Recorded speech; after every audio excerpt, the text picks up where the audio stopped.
অষ্টগ্রামের অহংকার মোহাম্মদ জাহিদুল ইসলাম দীপু, তরুণ সমাজের আলোকবর্তিকা, ক্রীড়া ও মানবতার এক অনন্য নাম। দৈনিক জনপদ বার্তা বিশেষ প্রতিবেদন। চাঁদপুরের শাহরাস্তি উপজেলার অষ্টগ্রাম, যেখানে প্রতিদিন সূর্য ওঠে গ্রামীণ জীবনের সাদামাটা ছন্দে, সেই গ্রামেই এক আলোকবর্তিকার নাম মোহাম্মদ জাহিদুল ইসলাম দীপু, যার জীবনের গল্প শুধু ব্যক্তিগত সফলতার নয়, বরং একটি গ্রামকে বদলে দেওয়ার অবিচল যাত্রার। দীপুর হাত ধরে জন্ম নেওয়া অষ্টগ্রাম স্পোর্টিং ক্লাব আজ শুধু একটি ক্লাব নয়, এটি অষ্টগ্রামের প্রতিটি তরুণের স্বপ্নের আঁচল। মাঠে প্রতিনিয়ত লড়াই করে যাচ্ছে শত তরুণ, যারা হয়তো আজ খেলোয়াড়, কাল হয়তো জাতীয় দলের নাম লেখানো পারকা। ক্লাব পরিচালনার আর্থিক, সাংগঠনিক এবং নৈতিক সব দায়িত্ব একাই কাঁধে তুলে নিয়েছেন দীপু। জেলা ও বিভাগীয় পর্যায়ে অষ্টগ্রামের প্রতিনিধিত্ব করা এখন আর স্বপ্ন নয়, এটি বাস্তবতা, যার পেছনে রয়েছে তার নীরব কিন্তু নিবেদিত পরিশ্রম।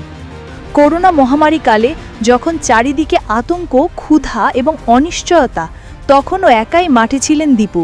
চুপি চুপি ঘরে ঘরে পৌঁছে দিয়েছেন খাদ্য সামগ্রী, ওষুধ, নগদ টাকা। কখনো নাম প্রকাশ করেননি, ছবি তোলেননি। তার ভাষায়, মানুষের মুখের হাসিটাই আমার পুরস্কার। জারি ফার্মা শুধু একটি ফার্মেসি চেন নয়, বরং শতাধিক তরুণ তরুণীর স্বপ্নের কর্মক্ষেত্র।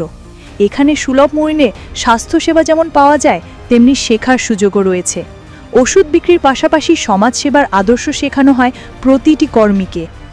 অষ্টগ্রামের মসজিদ, মাদ্রাসা সংস্কার থেকে শুরু করে এতিম ও বিধবাদের জন্য মাসিক সহায়তা, চিকিৎসা ক্যাম্প, বৃক্ষরোপণ, রক্তদান কর্মসূচি, এত কিছু সামলান তিনি একা, যেন সমাজসেবা তার আত্মার শ্বাস। নেশা, অপরাধ আর হতাশার অন্ধকার থেকে তরুণ সমাজকে টেনে বের করে আনার জন্য তিনি ব্যতিক্রমী পথ দেখিয়েছেন। জিততে হলে মাঠে নামতে হয়, এই মন্ত্রে উজ্জীবিত হয়ে এখন শত তরুণ নিয়মিত খেলায় অংশ নিচ্ছে, শিখছে নেতৃত্ব, শেখে সহানুভূতি। জাহিদুল ইসলাম দীপু ঠিক তেমনই এক মানুষ, যিনি ক্যামেরার পেছনে থাকলেও আলো ঠিকই ছড়ান। তার প্রতিটি কাজ যেন এক একটি পরিবর্তনের গল্প, এক একটি চেতনার জ্যোতি।